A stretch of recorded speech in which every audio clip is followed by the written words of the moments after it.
Okay, so I decided to make a little video to kind of review what we're talking about with the residual stuff. So I just real quick typed in a Google search for college tuition through the years.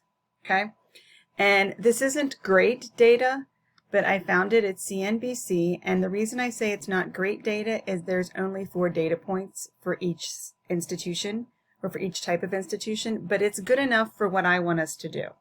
Okay. So in order for us to do what I want us to do, I have taken this information and I have placed it into a spreadsheet. Okay, so what we're going to do first, or what we're required, what I'm asking you to do, is to first make a scatter plot of this data. So here's the cool part. If you put your data in an Excel spreadsheet, now I don't want to use the year 1987, 1997. I want to use a year after 1987, 1997. So what I'm going to do there is I'm just going to pull these over here, and then I'm going to let this be years after 1987.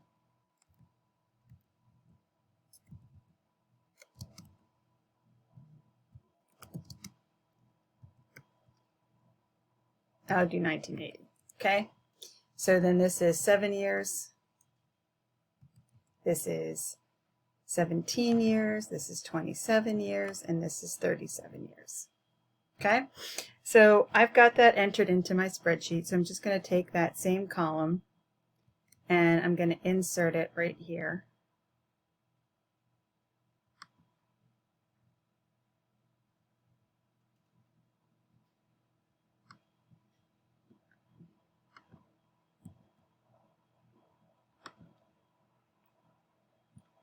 Okay, and so now I have my table. So why did I do that? Well, if you have a lot of data, sometimes it's easier to make your table in Excel, and then when you go to Desmos, a beautiful thing can happen. So let me just go to Desmos here,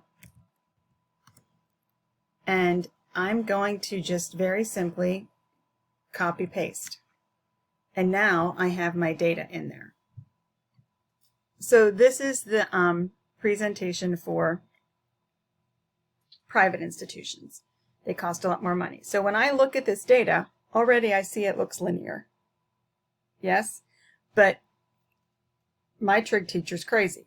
So I'm going to know, I know that she's going to want me to prove that it's linear, or prove that it's quadratic, or prove that it's exponential. So I'm going to type in the equation for a linear equation. So that equation from my function families that we did in class the other day, the linear equation could be ax plus by equals c. You could type that in here. Or you could type in the standard one that we use most of the time, which is slope-intercept form, which would be y equals mx plus b.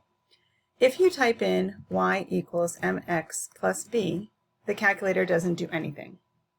Because it doesn't know what x is, it doesn't know what y is. It's asking if you want to put a slider in, because then you can change things. What we want to do is we want to use y1, so we just type y1, and we type x1. And now we have an error. Oh no, what did we do? Well, we didn't put our tilde here. So once we put a tilde in, we can see we have all of these equations, right? Now when I look over here at my equations, a great thing happens. Here's my data point. It was 7 and 15,160. Okay? So if I click on the data, so there's my data point. Now if I click on my line at 7, it's 14,864. So that's only off by about $300, true? So that's not a bad ratio. I can come up here and look at this one. This data point was 17, 2120, and my point on the line is 21,378. That's off by about 250. Up here, my data point was 27, and it was 27,520, and my data point here is 27,892. And you're saying to yourself, what is she doing here? Well, I'm actually calculating how far each data point is from the point that represents it on the model. So basically what we're doing is we're saying, hey, we take each data point and we're going to subtract the data point from the predicted. So our data point, the first data point is 7 and 15,160. Our second data point is 17,021,120. Our third data point is 27,520. And our fourth data point was 37 years, and it was 34,740. That was our data. When I actually use my equation, okay, and I put that in here for 7,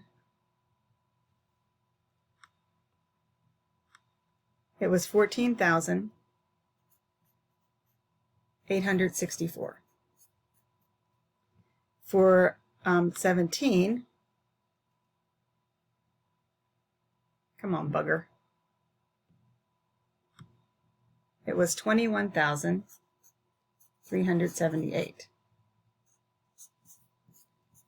For 27, it was 92. And for 37 years,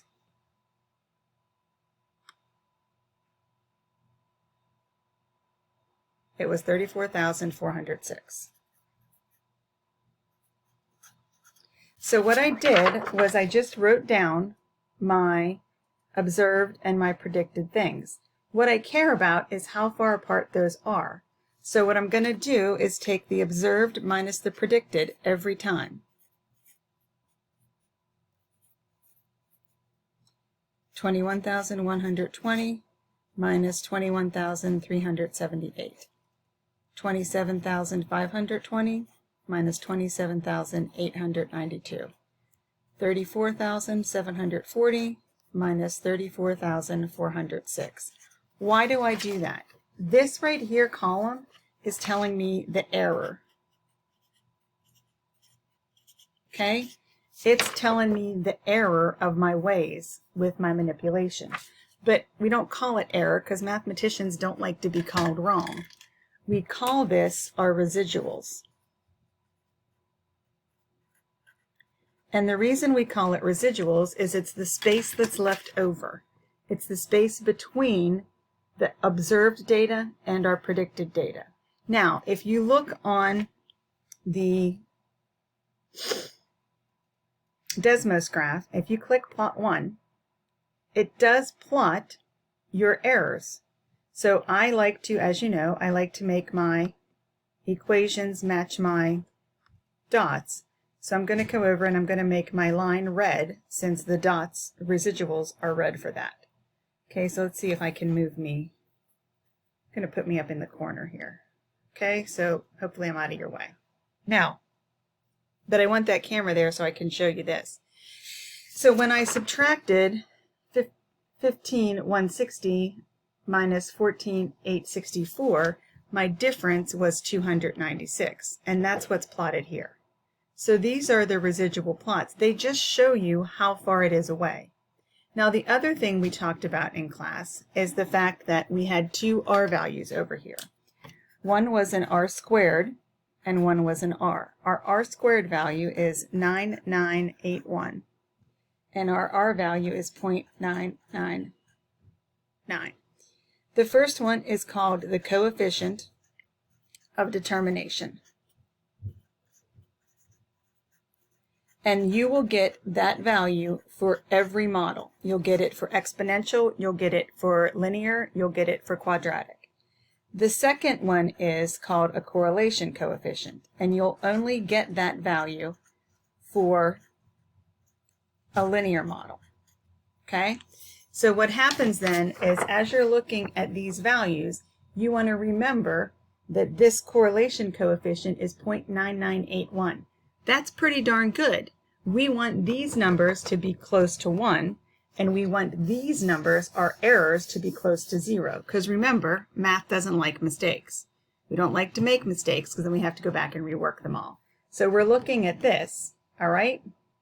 So what I do now is I say, okay, that's a pretty darn good graph, but my math teacher is crazy. Okay, so because my math teacher is crazy, now I'm going to go and I'm going to add a quadratic model. So I'm just going to click down here, and I remember from my function families, because my crazy math teacher had me do that, that I have y1 equals, oops, not equals, that's my husband. Hi, Dave. Hi. We're just doing a little math here. Thank you. ax1, and then that gets squared, plus bx1 plus c. Now when we look at that, oh my word, would you look at that? It says in my data over here, check this out, that my r squared value is 1. That's perfect. That is perfect. So if I were to do residuals here, okay, let me turn off my red.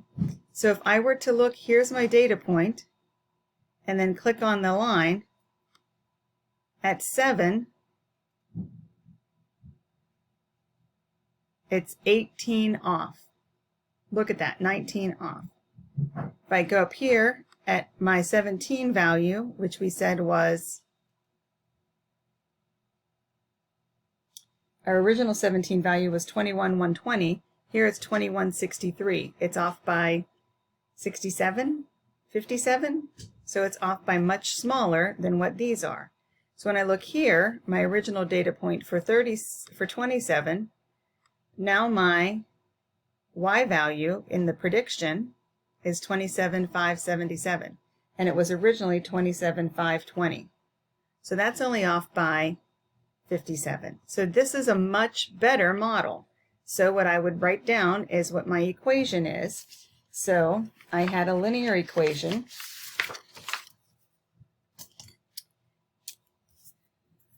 that was 651.4x plus $10,304.20 with an r squared value of 0.9981 and an r value of 0.999. So that's my linear. So I got that when I did my linear, okay? And all of that information, where did you find that information, Miss Finney? Well, I'm so glad you asked. I found that information right here in this box.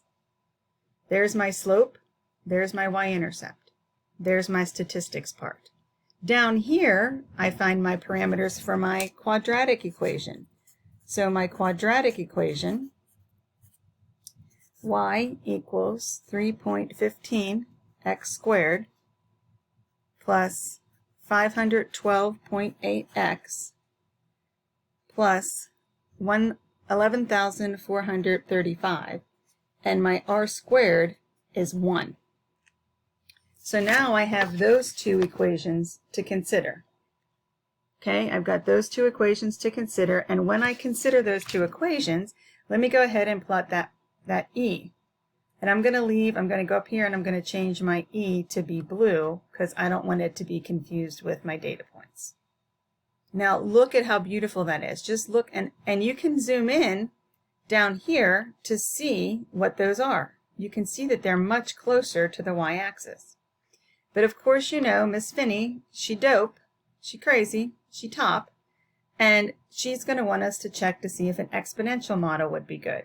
So we think back to our function families, and we had that equation that said y1 equals b times g to the x1. But we don't want to use equals, fins. We want to use the tilde so that it gives us an estimate. Now, this one is not as perfect as the quadratic. You can see it misses some of the points. It's still pretty good. If I come down and I look at my residuals, or if I look at my model here, it tells me the r squared value is 0.9945. And it tells me my equation, so that's in purple. So let me get my purple marker. So for my exponential model, I have y equals 13,182.4 times 1.02684. to the x. And my r squared is 0.9945. Now when you look at this data, okay, there's my models, there's my equations. Which one's best? Well, when I look at them, they're all pretty darn good. Probably because we only have 4 data points. But if I look at my plots, my residual plots, I go up here and I change my E3 to be purple so it matches my line. And now when I look, man, it's really hard to see the purple with the blue and such. Maybe I'll turn off my red. Nope, I need to turn off my blue. Did I turn off my purple? I probably turned off my purple. I turned off my purple. There it is. But you can see even that is still really good as far as residuals go. So when my teacher poses the question, which one's the best, I'm going to say, well, based on the data, and there was only 4 points, I would say the quadratic model is best. But I wouldn't say that it's wrong to use either of the other two. But the quadratic model is best because the coefficient of determination is 1, and my residuals are the closest to 0. When we go up here and we look in at these residual values, check those out. Those residuals for the E2, which is our quadratic, is between 60 and negative 60. The other ones are between negative 400 and 350, and negative 800 and 600. So we have a lot of residuals. Now what you have to consider, remember we counted here, they counted by thousands, so that's why they look so close at the bottom. You can always come over and zoom, so that you can get a better picture if you want to zoom out or zoom in. And then you can see, hey, those blue are really the ones that are the best. Okay, so that's just a little overview of what we did in class today and kind of how we were doing it. So our goal was to use residuals, which is our error, and we find residuals by doing the observed minus the predicted. We take our observed data minus our predicted data. That gives us the error or the residue. And the ones that have the smallest error, we want these to be close to 0. If those are close to 0, then we have a good model. Okay? So I kind of hope this is helpful to you guys, and I'll be in the help session if you want to stop by.